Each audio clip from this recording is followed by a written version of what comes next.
Thank you, John, and thank you, ladies and gentlemen. It's a delight to be here today, and unfortunately, I'm not going to be able to stay for the panel discussion, but should you want to get in contact with me, I'd be happy to answer any questions you have when I'm back in the office. I'm delighted to be here today to discuss the opportunities for local government, in particular, the important role the sector can play in helping set an agreed vision for Melbourne. There is no doubt our city is growing, and as it continues to grow, maintaining its livability will be a constant challenge for governments, for businesses and communities alike. Last year, The Economist ranked Melbourne as the world's most livable city, and I'm sure you would agree, looking in that photo, we are indeed the most livable city. They use the criteria such as general living conditions, political and social stability, crime rates, access to quality healthcare, cultural events, environment, education, and the standard of infrastructure. Of course, we celebrate this honour and accolade, and for Melbourne to be showcased on the world stage as an attractive place to work and to live and visit will give our economy a much-needed boost in uncertain economic times. But we cannot afford to be complacent about planning our city's future. We cannot let glamorous titles get in the way of effective planning. At the Committee for Melbourne, we understand Melbourne's population will continue to increase over the next 50 years, albeit at a slower rate than what it has over the last half century. Indeed, recent projections from the Department of Planning Community Development, they estimate that Victoria's population will reach over 8.7 million people by the year 2051. This, of course, is dependent upon assumptions around fertility, about mortality, internal and overseas migration levels. Planning ahead for this growth, however, is now paramount to protect our city's livability. And it is as much about population numbers as it is about being able to respond to change, and all levels of government have a role to play.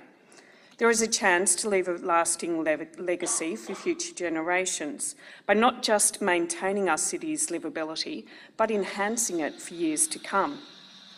No doubt this will be challenging, but with challenge comes great opportunity. We can harness the benefits of population growth. To do so, though, community, private sector and government must reach consensus on Melbourne's long-term direction. But before I go into more detail, let me just tell you a little bit about the Committee for Melbourne. For over 25 years, Committee for Melbourne has helped shape Melbourne's economic, social and environmental future, and today it continues to play a great role in maintaining and protecting our city's livability. We're a not-for-profit, non-partisan member network uniting Melbourne's finest leaders and organisations. We're not the City of Melbourne, and a lot of people tend to hear that when they hear the Committee for Melbourne. We're a private sector organisations. Our members represent over 150 of Melbourne's major companies, academic institutions and civic organisations. Through their expertise, leadership, insight and passion, our members have supported some of our city's best initiatives, such as Docklands. Committee members dedicate their time, knowledge and expertise to help identify and address issues that are likely to impact Melbourne's livability. And what we've come to realise is this: Melbourne can get better as it gets bigger, but only if we have a long-term plan ready to address some key challenges. Unfortunately, to date, what we've seen is incremental actions to accommodate Melbourne's anticipated growth. Only a few weeks ago, the Victorian Minister for Planning, the Honourable Matthew Guy, announced the precinct structure plans for 6 new suburbs in Melbourne's outer areas. Yes, planning ahead for growth is the right thing to do, but is expanding the urban growth boundary the right approach? We don't believe so, because of unanswered questions such as, can state government guarantee that communities who settle in these new suburbs have adequate access to infrastructure, both hard and soft infrastructure, employment, transport and community support services? Can we accommodate future growth without compromising the green wedge zones? Those same green wedge zones that enable us to grow food and thus stimulate the local economies.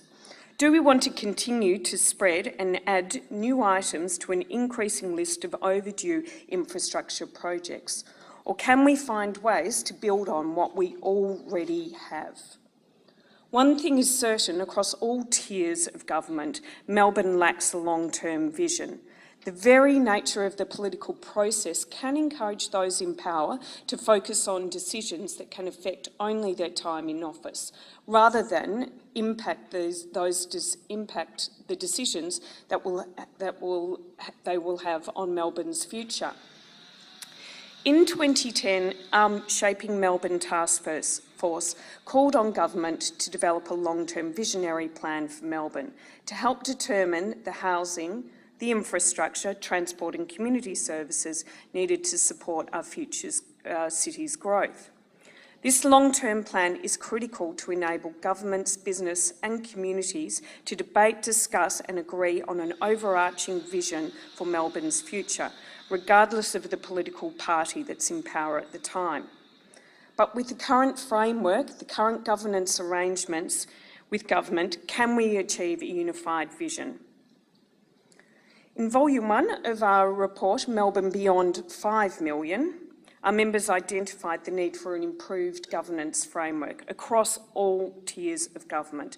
Our current system is short-term, fragmented and can potentially lead to localised inefficiencies. We have seen an increasing involvement from federal government in city planning and the delivery of major projects. And whilst Melbourne needs federal funding, this in reality creates another level of government involvement in long-term vision for our city.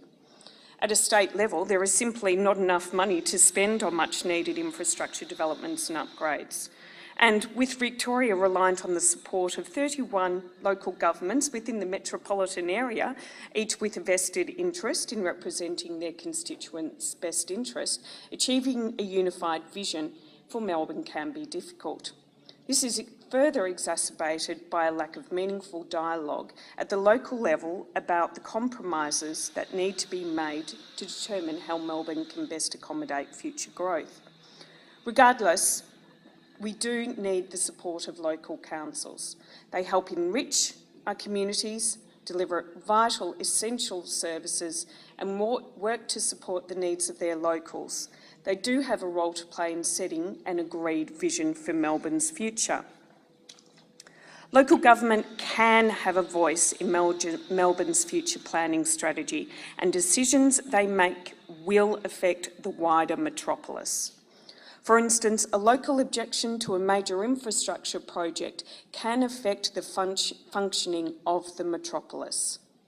Melbourne's lack of infrastructure investment is evident, but we cannot simply rely on state government to fund projects alone.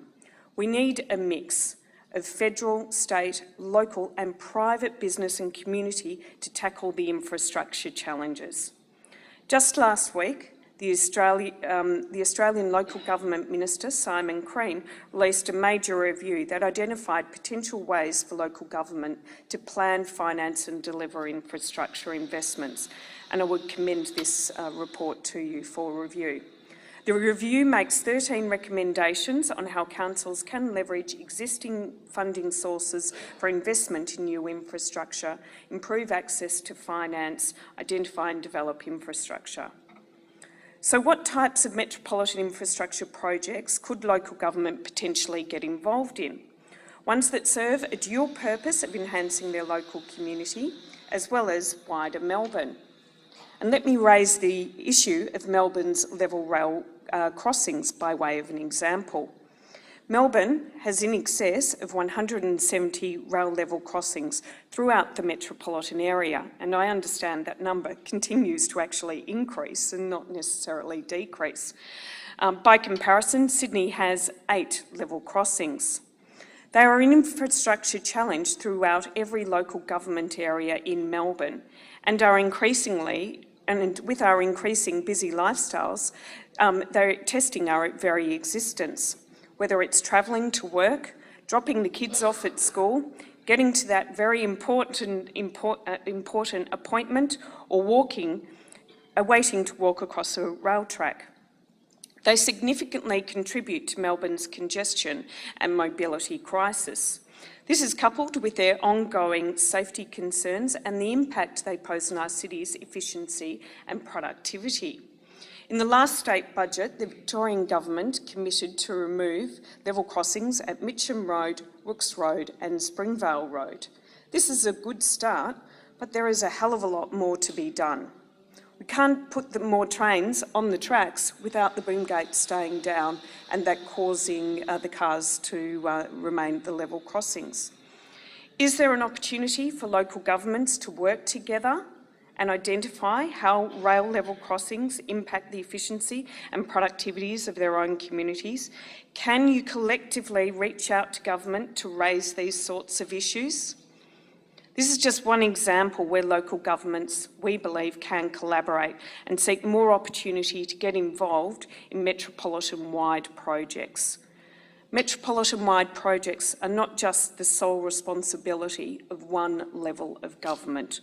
All tiers of government should encourage local dialogue on an ongoing basis to form part of a metropolitan-wide process for coordinating communications and engagement.